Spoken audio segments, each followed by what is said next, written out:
जब मैंने तुमसे कहा था कि मुझे अपने लिए ग्रीन टी बनानी है, फिर तुमने ये कॉफी क्यों रख दी गैस पर? और अंजलि, तुमने दूसरी गैस पर ये चाय क्यों चढ़ा दी? तो जेठानी जी, आप क्या कहेंगे? प्राइम मिनिस्टर हो जो आपने ये फरमान सुना दिया और हमें ये मानना पड़ेगा। तुम दोनों अच्छे से जानती हो मैं ग्रीन टी पीती हूँ, उसके बाद ही मेरी सुबह होती है, फिर भी तुम अपनी मनमानी करने लग गई। भूलो मत तुम दोनों मेरे बाद इस घर में आई हो। भले ही मैं सबसे छोटी हूँ, लेकिन इसका मतलब ये नहीं कि मैं अपना मुंह बंद रखूंगी। भले ही आपसे बाद में मैं आई हूँ, लेकिन काम तो मैं आपसे ज्यादा करती हूँ। अच्छा, तो तुम कहना क्या चाहती हो? हम तुझसे कम काम करते हैं? हे राम, इन तीनों का कलेश फिर शुरू हो गया। सुबह सुबह तुम तीनों की चिड़चिड़ शुरू हो जाती है। अरे घर में तो बहुएं सुबह सुबह आरती भजन करती हुई अच्छी लगती हैं, यूं बकबक करती हुई नहीं। जब देखो तब कलेश करती रहती हो। माँ जी, मुझे कलेश करने का कोई शौक नहीं है। आप भूलो मत, इन दोनों के आने से पहले इस घर में बिल्कुल कलेश नहीं होता था, काम अच्छे से हो जाता था। लेकिन जब से ये दोनों देवरानियां आई है ना, इन्होंने तो नाक में दम कर रखा है। माँ जी, जेठानी जी हमेशा अपनी मनमानी की चलाती रहती हैं, तो आप कौन सा कम है? आप भी तो वैसी ही हैं। तुम तो चुप ही रहो। हे राम, एक दिन ये तीनों मेरे सर की नस फाड़ कर ही दम लेंगी। बिना नहाए धोए रसोई में आ गई और कलेशबाजी शुरू कर दी। अब जाओ तुम तीनों, पहले जाकर नहाओ, उसके बाद रसोई में काम करना। अब तीनों बहुएं नाक सिकोड़ते हुए नहाने चली जाती हैं, जिसके बाद वो घर के कामकाज में जुट जाती हैं। इसी तरह वो तीनों जब भी रसोई में एक साथ होती तो किसी न किसी बात पर आपस में झगड़ा शुरू कर देती। सुषमा अपनी तीनों बहुओं के कलेश से तंग आ गई थी, लेकिन अब वो कर भी क्या सकती थी। एक रोज सुषमा की कुछ सहेलियां घर आने वाली थी, इसीलिए सुषमा अपनी तीनों बहुओं को बुलाकर कहती है, आज तुम कुछ अच्छा सा खाने में बना देना। आज घर में मेरी सहेली आ रही है, तो बढ़िया सा खाना तैयार कर लेना। सुनिधि बहू, तू शाही पनीर की सब्जी और गाजर का हलवा बहुत अच्छा बनाती है, तो तू वही बनाकर तैयार कर लेना। और अर्चना बहू, तुम दाल मखनी, गोभी, और मंजली बहू प्रियंका, तुम न पूड़ी बनाकर तैयार कर लेना। अब वो तीनों रसोई में जाकर खाना बनाने की तैयारी करने लगती हैं। वैसे माँ जी भी ना अच्छा झूठ बोल लेती हैं। पता नहीं कब से उनको तुम्हारे हाथ का खाना अच्छा लगने लगा। हाँ, पहले तो उनको बस मेरे ही हाथ का खाना पसंद आता था। अरे वो तो बस आपका दिल रखने के लिए झूठ बोलती होंगी, लेकिन असल में तो जब से मैं आई हूँ तब से उनको मेरे हाथ का खाना ही पसंद आता है, इसलिए अब वो खुश हैं। अच्छा, मैं कोई पूड़ी नहीं तलूंगी, उससे मेरे हाथों में गरम छींटे पड़ने का डर रहता है, और वैसे भी थक गई हो तो मैं चलकर कमरे में आराम करने जा रही हूँ। ये कहकर प्रियंका वहां से चली जाती है। तो मैंने कौन सा ठेका ले रखा है इनका, मैं भी नहीं करने वाली कोई काम। सुनिधि भी वहां से चली जाती है। अच्छा, तो मैं कौन सा तुम्हारी नौकर हूँ? मैं क्यों अकेले करूँ सारा काम? मैं भी आराम से अपने कमरे में जाकर बैठूंगी। तीनों बहुएं एक एक कर कमरे में चली जाती हैं। कुछ देर बाद सुषमा की सहेली आती है। सुषमा उससे बातें करती है। फिर कुछ देर बाद अपनी तीनों बहुओं को आवाज देकर बुलाती है, जाओ बहुओं, विमला बहन आ गई है, इसके लिए कचौड़ियां ले आओ। माँ जी, खाना तो बना ही नहीं। प्रियंका दीदी ने कहा कि मैं थक गई हूँ, तो वो आराम करने चली गई। फिर मैं क्या अकेले काम करती, इसलिए मैं भी चली गई। और जब ये दोनों चली गई तो मैं अकेली बच गई, तो मैं क्या करती, इसलिए मैं भी चली गई। अरे माँ जी, मैं थोड़ी कमजोर हूँ, अब अगर मैं आराम करने चली गई तो इन दोनों को तो काम करना चाहिए था ना, लेकिन नहीं, ये दोनों की दोनों कितनी मतलबी है। तुम तीनों को शर्म आनी चाहिए। घर पर मेहमान को खाने पर बुलाए है और तुम तीनों ने रसोई में कुछ नहीं बनाया है। क्या सोचेंगी ये मेरे बारे में? मेरी तीन तीन बहुएं हैं, लेकिन फिर भी खाना नहीं बना। नाक कटवा कर रख दी तुम तीनों ने मेरी। अरे कोई बात नहीं, मैं घर जाकर खा लूंगी। मेरी एक ही बहू है तो उसे तो खाना बनाना ही पड़ेगा। वैसे सुषमा, मैंने सोचा था जिसकी तीन बहुएं हैं वो सास सुखी रहती होगी, लेकिन सच कहूँ तेरा हाल तो मुझसे भी बुरा है। अच्छा, मैं चलती हूँ। विमला वहाँ से चली जाती है। तभी सुषमा का पति मनोहर आ जाता है। बहुत जोरों की भूख लगी है सुषमा, खाने में क्या बना है? अभी तक तो कुछ नहीं बना, लेकिन आप थोड़ी देर रुकिए, मैं कुछ बना कर लाती हूँ। अब सुषमा खुद ही रसोई में जाकर खाना बनाने लगती है। ये देखकर भी तीनों बहुओं को शर्म नहीं आती, बल्कि वो तो फिर से गुस्सा करते हुए कहती हैं, तुम दोनों की वजह से हुआ ये सब। अगर मैं कमरे में चली गई तो तुम दोनों भी तो खाना बना सकती थी ना, लेकिन नहीं, तुम्हें तो मुझसे पहले ही भागने की पड़ी थी। अच्छा, एक तो गलती खुद करो और अब इल्जाम मुझ पर लगा रही हो। अरे तो सुनिधि, तू भी तो बना सकती थी, तेरे हाथ किसी ने थोड़ी न पकड़े थे। तीनों फिर से लड़ने बैठ जाती हैं और बूढ़ी सुषमा चुपचाप रसोई में खाना बनाती है। ऐसे ही अब कभी किसी का मन होता अपने लिए कुछ बनाने का तो वो अपने हिसाब से बनाती रहती। एक रोज अर्चना को तेज भूख लगती है, तो वो रसोई में जाकर अपने लिए गर्मा गर्म पकौड़े बनाने लगती है, जिसकी खुशबू से सुनिधि और प्रियंका भी वहाँ आ जाती हैं। मुझे पकौड़े बहुत पसंद है, खासकर आलू के। अच्छा, तब से मेहनत मैं करूँ।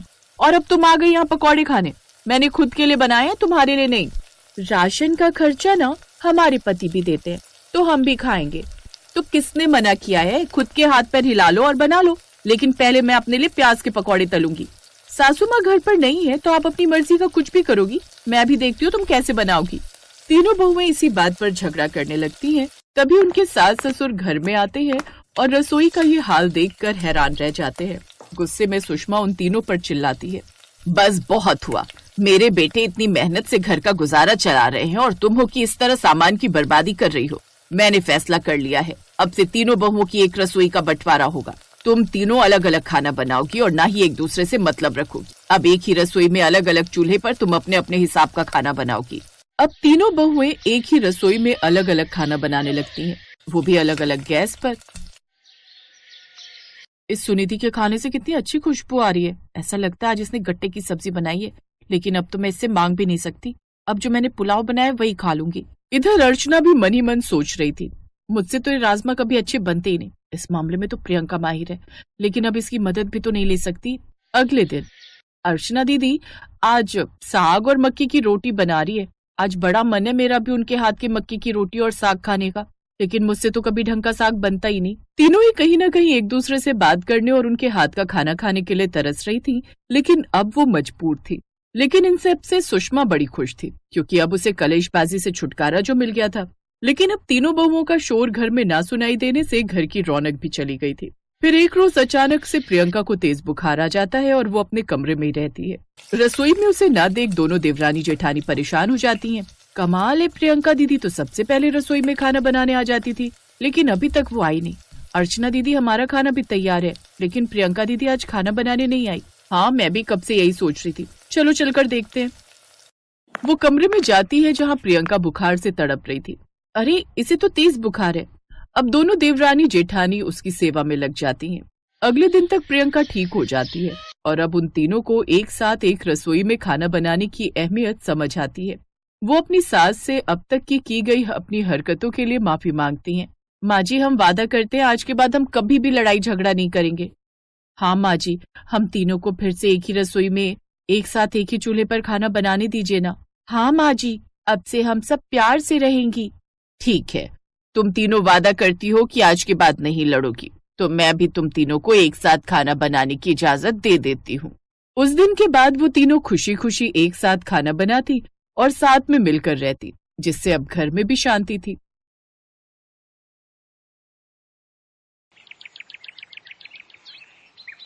गायत्री यादव की 3 बहुएं थीं। बड़ी बहू सुमन, मंझली बहू पूजा और सबसे छोटी बहू मीनू। जब देखो सुबह शाम इतने सारे लोगों के लिए ढेर सारी रोटियां बनाते रहो, फिर ढेर सारे बर्तनों का ढेर धोते रहो। सच में मैं तो कुछ ही महीनों में थक गई हूँ ये सब करते करते। साथ में रहकर ना तो ठीक से खा सकते हैं और ना ही आराम करने को मिलता है। लेकिन बस, अब मैंने तो विनय जी को बोल दिया है कि जल्दी से मेरी रसोई अलग करो, नहीं तो मैं चली अपने मायके। तुम बिल्कुल ठीक कहती हो देवरानी जी, मैं भी आज ही रजत जी से बात करूंगी। अरे आखिर कब तक यूं जॉइंट फैमिली के चक्कर में हम पिसते रहेंगे? माँ बाबू जी का क्या है, उन्होंने तो अपनी जिंदगी जी ली ना, लेकिन हमारा क्या? यही तो उम्र है हम लोगों की। फिर घर पर बात करके पूजा और मीनू अलग रसोई की डिमांड करती हैं। ठीक है, जैसी इनकी मर्जी, मुझे घर में कलेश नहीं चाहिए। इन्हें यही ठीक लगता है तो यही सही। अब से इस घर में 3-3 रसोई होंगी। तुम दोनों अपने अपने फ्लोर की रसोई में खाना बनाओगी और बड़ी बहू सुमन हमारे साथ हमारी रसोई में। गायत्री यादव का 3 फ्लोर का घर था। सबसे ऊपर छोटी बहू मीनू, बीच वाले फ्लोर में पूजा और सबसे नीचे वाले फ्लोर में सबसे बड़ी बहू सुमन की रसोई थी। ऐसे ही एक रोज, सुमन बहू, आज नाश्ते में क्या बनाया है? माँ जी, मैंने आपके लिए इडली और सांभर बनाया है। अच्छा, लेकिन खुशबू तो आलू के पराठे की आ रही थी। आलू के पराठे? वो तो मैंने नहीं बनाए माँ जी, हो सकता है दोनों देवरानियों में से किसी ने बनाए होंगे। हाँ, हो सकता है। अच्छा, अब तू जल्दी से मेरे लिए इडली और सांभर ही ले आ। अच्छा बहू, मेरे लिए गर्मा गर्म चाय बना दो। और सुमन, मेरा टिफिन पैक हो गया क्या? तो दे दो मुझे ऑफिस के लिए देर हो रही है। हाँ, बस अभी लाई। सुमन के सास ससुर अपनी बड़ी बहू के साथ ही रहते थे, जिस वजह से सबसे ज्यादा खाना भी उसी की रसोई में बनता था। अगर कोई रिश्तेदार भी आता तो सुमन के पास ही आता, जिस वजह से उसका ज्यादातर वक्त रसोई में ही बीत जाता। एक रोज जब वो बर्तन धोकर आती है तो खुद से कहती है, कहने को तो घर में 3-3 रसोई हैं, लेकिन मेरी दोनों देवरानियों को तो सास ससुर से कोई मतलब ही नहीं है। फिर चाहे कोई रिश्तेदार आए या ना आए, उन्हें कोई परेशानी ही नहीं है। तभी पूजा वहां आती है। क्या बात है जेठानी जी, यूं अकेले में क्या बड़बड़ा रही हो? कुछ नहीं, बस ऐसे ही। तुम बताओ यहाँ कैसे? कुछ नहीं, वो चीनी खत्म हो गई थी तो वही लेने आई हूँ। अच्छा रुको, अभी लाती हूँ। कुछ देर बाद, ये लो। एक बात कहूँ जेठानी जी, मेरी बात मानो तो तुम भी अपनी रसोई अलग ही कर लो। क्यों सारा सारा दिन इस चूल्हे चौके में लगी रहती हो? और वैसे भी सासू माँ खुद पका कर खा लें, इतनी जवानी तो अभी उनमें बाकी है। बिल्कुल ठीक कह रही है पूजा दीदी। अरे मैं तो आते ही सास ससुर के चाल चलन को समझ गई थी। हमारी सास खुद तो किसी काम को हाथ लगाती नहीं, बस सारा दिन बैठकर ऑर्डर ही करती रहती है। बहू ये बना दे, बहू ये ला दे। इससे तो अच्छा होगा कि अपना बनाओ और मजे से खाओ। और वैसे भी 3 तिगाड़ा काम बिगाड़ा ही होता है। अगर चौथी रसोई तुम बनाओगी तो फिर सब कुछ अच्छा ही होगा। खैर अब हम चलते हैं। ये कहकर वो दोनों वहां से चली जाती हैं। उनकी बात सुनकर सुमन खुद से कहती है, बड़ी आई मुझे नसीहत देने वाली। अच्छे से जानती हूँ मुझे भड़काने का काम कर रही थी, लेकिन मैं भी इनकी जेठानी हूँ। इनसे पहले इस घर में आई हूँ। इन दोनों के बहकावे में तो बिल्कुल नहीं आऊंगी। उन दोनों की बात को अनसुना करते हुए सुमन अपने काम में लग जाती है। ऐसे ही समय बीतता है। बढ़ती उम्र के साथ गायत्री और उसके पति रामदीन की फरमाइशें भी बढ़ती जाती हैं। कभी उनका खिचड़ी खाने का मन होता, कभी हलवा तो कभी दही भल्ले। सुमन हमेशा उनकी फरमाइशें पूरी करती रहती। ऐसे ही एक रोज, बड़ी बहू आज मौसम बाहर बड़ा सुहाना है, ऐसे में गरम गरम पकौड़े हो जाए तो मजा ही आ जाए। जी बाबूजी, मैं अभी बना कर लाती हूँ। तो बड़ी बहू साथ में चाय भी बना लेना, वो भी अदरक वाली। हाँ हाँ बाबूजी, माँ जी मैं अभी बना देती हूँ। सुमन रसोई में पकौड़े बनाने के लिए जाती है तो देखती है कि रसोई में प्याज खत्म हो गए हैं। अरे ये क्या, प्याज तो खत्म हो गए। एक काम करती हूँ, पूजा से मांग कर ले आती हूँ।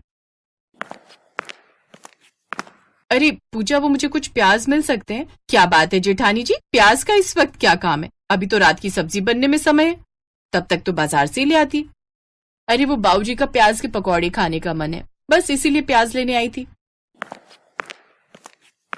हाँ बीना दीदी, कितनी बार आपको समझाया कि अपनी रसोई अलग कर लो, लेकिन तुम मुझे सुनने का नाम ही नहीं लेती। अब करती रहो सास ससुर की फरमाइशों को पूरा।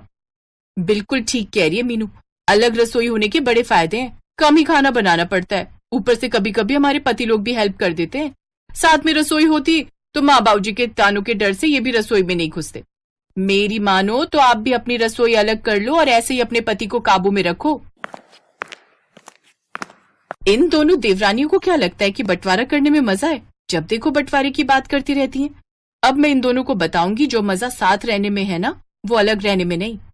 ऐसे ही एक शाम जब पूजा और मीनू दोनों अपने पति के साथ डिनर के लिए बाहर गई होती हैं, तो पीछे से जाकर सुमन उन दोनों के सिलेंडर की गैस निकाल देती है और खिड़की खोल देती है। फिर दोबारा से रेगुलेटर से सिलेंडर को बंद कर देती है। अगली सुबह जब उसकी दोनों देवरानियां चाय बनाने के लिए गैस खोलती हैं तो देखती हैं कि सिलेंडर में तो गैस ही नहीं है। हैं? ये क्या हुआ? हफ्ते भर पहले तो सिलेंडर लगाया था, फिर इतनी जल्दी खत्म कैसे हो गया? मीनू के पास जाती हूँ, वहीं चाय नाश्ता करती हूँ। पूजा मीनू के पास जाती है, लेकिन उसे पता चलता है कि उसका भी सिलेंडर खत्म हो गया है। समझ ही नहीं आ रहा, अभी 4 दिन पहले तो मैंने सिलेंडर लगाया था, फिर इतनी जल्दी खत्म कैसे हो गया? खैर कोई नहीं, अब चलकर जेठानी जी के यहाँ चाय पीते हैं और नाश्ता करते हैं। वो दोनों नीचे जाती हैं जहाँ सुमन सबको चाय नाश्ता परोस रही होती है। अरे आज आसमान का चांद धरती पर कैसे उतर गया? आज तुम दोनों यहाँ क्या कर रही हो? वो माँ जी, हमारा सिलेंडर खत्म हो गया। हाँ तो जाओ और जाकर भरवा कर लाओ। यहाँ क्या कर रही हो?